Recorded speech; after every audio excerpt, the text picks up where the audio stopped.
abantu abasinga bajja nga baagala kumanya kiki ekyabadde ku Evans. Nze nsaba gavumenti Masse bw'aba mufu ekyo kya bulijjo abantu bafa ne tukola ki ne tubaziika si yabeera asoose. Oyo mukyala wa Evans Lwanyaga omu okubakulira ebyokulonda wali mu NUP. Ngenda kulaga n'omulala wa Walkamba era nga oyo wa family. Omukyala oyo agambibwa okuba nti naye essaawa eno aba family tebamanyi mayitirege era nga bano bavuddeyo okulaba nga beekumira omulanga. Masse Walkamba yakulira ddala mu kibiina ki NUP. Essaawa eno abatamanyiddwa waje bali poliisi evuddeyo nekakasa nti nedda bino tebimanyi era negamba Alex Weso Mufumbiro njagala mukuliza yabadde mukambwe nga ye akakasa inti Chairman Nyanzi ali mikono gya byakwenda abakwenda bamugambye Chairman Nyanzi ali mikono gya Afande Damulira era bali mu kumutulugunya under the orders of Afande Damulira. That's an allegation. I am the deputy spokesperson of NUP.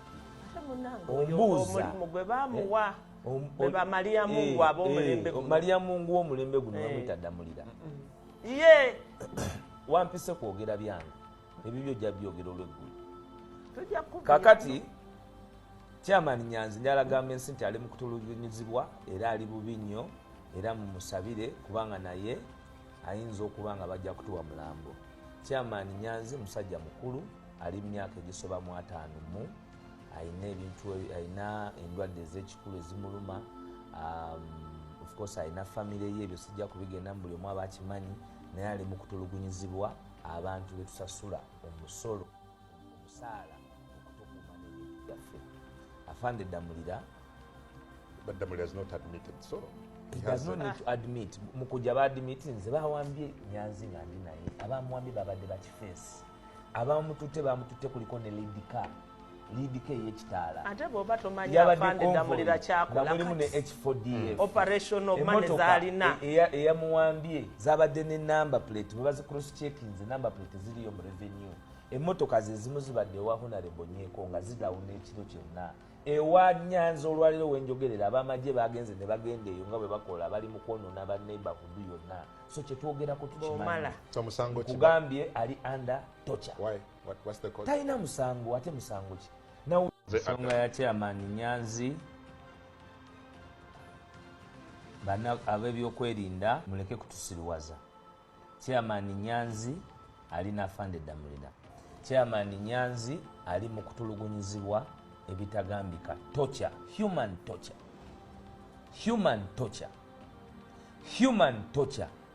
Chairman Nyanzi ali mu kutulugunyizibwa ebitagambika era bannayuganda mumusabire mumuteke musaala ne tulina ekizibu ekyokwetawuluzaako abayekera abawamba Uganda. Kakati ngenda okuddamu omukubiro kumukyekingako okumanya oba batuuseewa saawa like around 9 something ng'essimu teziriiko nenziramu ng'era essimu teziriiko. Yesterday morning ngenda okulaba nga principal awandiise nti baabakutte baababuzizaawo. Ngenda okulaba nga it is all over social media, WhatsApp groups, biki, then phone calls started nti Masse baabawambye. Omuntu gwe nasoose okukubira yabadde SG Mwami Louis Lubongoya ng'ali mu kooti era Mwami Louis bwe yamaze n'aŋŋamba nti ngenda kuddira kye yakoze era yankomyewo nanzirira ne twogera.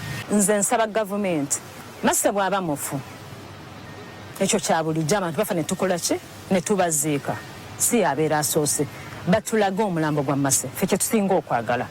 Masse bw'aba mulamu bamuleete mu kooti bamuleete mu mbuga z'amateeka kooti eramule. Nze nganze kisinga okuneerakiriza obukambwe bwe bakola ku bantu like nti kati mu kifo kyalimu n'ewaka security amasimu agankubirwa mangi gesimanyiiko ate nga togaane gakwata mulimu agaba families abamu n'abaana beebuzibu bwenna kubanga abantu abasinga bajja nga baagala kumanya kiki ekyabadde ku Evans. Nyanzi bagamba we have noted that claims made by Alex Weso Mufumbiro, deputy spokesperson wa NUP era nga bano bagamba nti bwe yabadde kusanyuka bagamba tebamanyiiko bya Chairman Nyanzi era bo tebalina na statement yonna oba oliawo egezaako kubanga ekwataganya nansonga zino era bagamba nti we urge him to always make greater effort in every information he shares with the public. Chairman Nyanzi ebibye tebinaba kubangira birungi ebya Chairman Nyanzi tebinaba kubanga oba oliawo nabyo bitegereka wabula family information gyefuna okuva munda mu basentamu batudde olunaku olero ne bagezaako kubanga basala entoto okusobola nga bafuna mukulu abijjukira oyo y'omu ku bakulu baabwe bw'abanga si mukulu ddala asembayo wabula nga mukulu nnyo mu family y'abasentamu. Chairman Fred Nyanzi musajja watu agage mawulire si malungi kati oyo gwe ntandise naye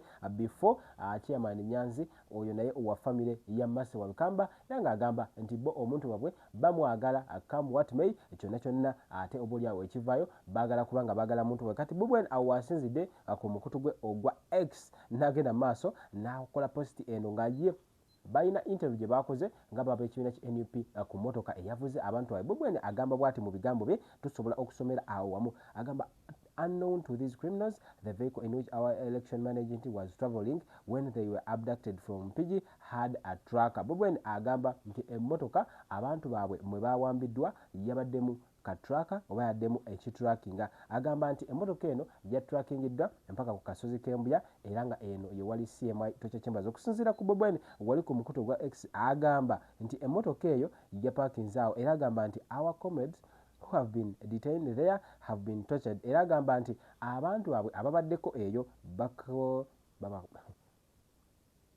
batulugunyiziddwa era Bubwen agamba barepingida era abamu imbu ne batibwa okusinziira ku Bubwen. Kati agamba nti in addition to this Chairman Nyanzi is still missing era agamba nti mukulu we bambi akyamisingibwa naye nga ebyaddala abantu bangi nnyo Kinobe Sharif n'abalala bangi nnyo okusinziira ku Bubwen naddala mu bigambo bye. But we also want to pray for justice in our country. We want to pray for the release of Dr. Besigye and other political prisoners who are being held unjustly. We want to pray for the president of this country and all those in authority that they may have compassion and mercy on the people of Uganda and rule us with justice and fairness. Mwenye good Srinalo, muli isindro gumbora nyamuyanja, icharo chakazoba umucha. Inokushasha muno kita kureba bakwata bisiri atino mushango bakamukoma.